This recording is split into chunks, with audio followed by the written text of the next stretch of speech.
നേതാക്കളും അണികളും തമ്മിലൊരു വ്യക്തിബന്ധത്തിന് എന്താ തടസ്സം? എന്തിനാ തടസ്സം? ഞാൻ പറഞ്ഞല്ലോ, അവരെ സ്വത്തുകാർക്കല്ലല്ലോ. ഇപ്പം ഞാനും മുഖ്യമന്ത്രിയായിട്ട് എന്തായാലും സ്വത്തുകാർക്കുണ്ടോ? ഇല്ലല്ലോ. അദ്ദേഹത്തിൻ്റെ ശൈലി, അദ്ദേഹത്തിൻ്റെ ഭരണരീതി, അതിനെ സ്വാഭാവികമായിട്ടും ഞങ്ങൾ ചില കാര്യങ്ങൾ വിമർശിക്കും. അപ്പോൾ അങ്ങനെ വിമർശിക്കുന്നതിൻ്റെ പേരിൽ എന്തിനാണ് മുഖ്യമന്ത്രിയുമായിട്ട് വ്യക്തിപരമായിട്ട് വിരോധത്തിന് അവിടെ പ്രസക്തിയില്ല എന്നുള്ള അഭിപ്രായക്കാരനാണ് ഞാൻ.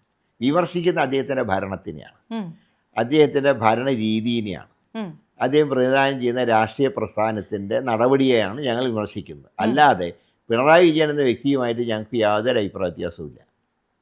അഭിപ്രായ വ്യത്യാസം ഉണ്ടാവേണ്ട കാര്യമില്ല. കാരണം അദ്ദേഹം ഞങ്ങളുടെ സ്വത്തും അപഹരിച്ചിട്ടില്ല, ഞങ്ങൾ അദ്ദേഹത്തിൻ്റെ സ്വത്തും അപഹരിച്ചിട്ടില്ല. പിന്നെ ഇതിനാ തർക്കം എന്തിനാ? അപ്പോൾ വ്യക്തിപരമായിട്ടുള്ള ബന്ധങ്ങൾ അതുണ്ട്, പക്ഷേ രാഷ്ട്രീയത്തിൻ്റേതായിട്ടുള്ള നയങ്ങളുണ്ട്.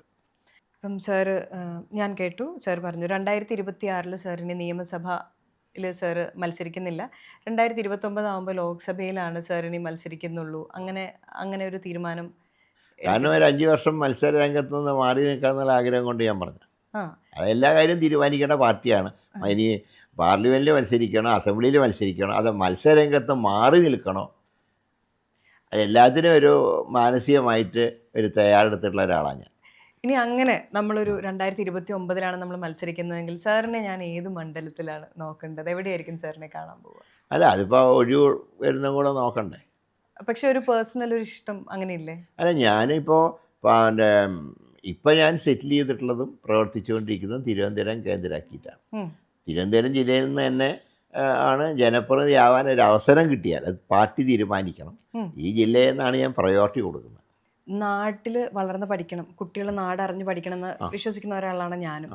പക്ഷേ നമ്മുടെ ഇപ്പോഴത്തെ ഒരു വിദ്യാഭ്യാസ രീതി, ഇപ്പോൾ സാറ് പറഞ്ഞല്ലോ, ആ ഒരു വിദ്യാഭ്യാസ രീതിയിൽ ഞാൻ പല കാരണങ്ങൾ കൊണ്ട് നമ്മൾ പൊളിറ്റിക്സ് എടുത്ത് കളഞ്ഞിട്ടുണ്ട്. കാരണം പല കത്തിക്കുത്തുകൾ, പ്രശ്നങ്ങൾ, ചെറിയ പ്രായത്തിൽ പൊളിറ്റിക്സ് വേണ്ട.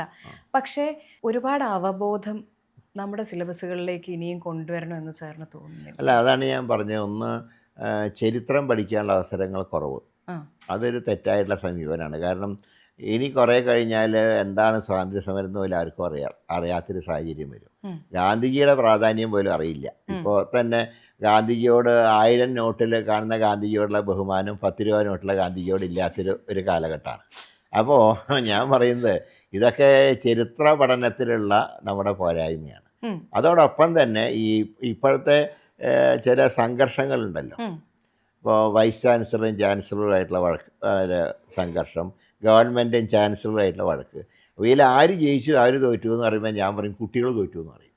കാരണം കൃത്യസമയത്ത് പരീക്ഷ നടക്കാത്ത അവസ്ഥ. ഇതൊക്കെ എന്തിൻ്റെ പേരിലാണെങ്കിലും ഒഴിവാക്കേണ്ടതാണ്. ഏത് കക്ഷി ഭരിക്കട്ടെ, അത് ജനാധിപത്യത്തിൻ്റെ ഭാഗമാണ് ഏത് പാർട്ടി ഭരിക്കുന്നത്. പക്ഷേ സത്യത്തിൽ അതിൻ്റെ പേരിൽ നടക്കുന്ന സംഘർഷങ്ങൾ, എനിക്ക് സത്യത്തിൽ യൂണിവേഴ്സിറ്റിയിലൊക്കെ ഇന്നുണ്ടാകുന്ന സംഘർഷങ്ങളെ ഞാൻ വളരെ ദുഃഖിക്കുന്ന ഒരാളാണ്, രക്ഷിതാവ് എന്നുള്ള നിലയിൽ. കാരണം ആ കുട്ടികൾക്ക് ഇപ്പോൾ പരീക്ഷ നടക്കുന്ന അറിയാൻ പറ്റില്ല, പിന്നെ റിസൾട്ട് വന്നാൽ ഒപ്പുവയ്ക്കാൻ ഈസിയില്ല. ഇങ്ങനെയൊക്കെ ഒരു അവസ്ഥ വരുമ്പോൾ അത് നമ്മുടെ നാട്ടിലെ പഠന രീതിയെ ബാധിക്കും.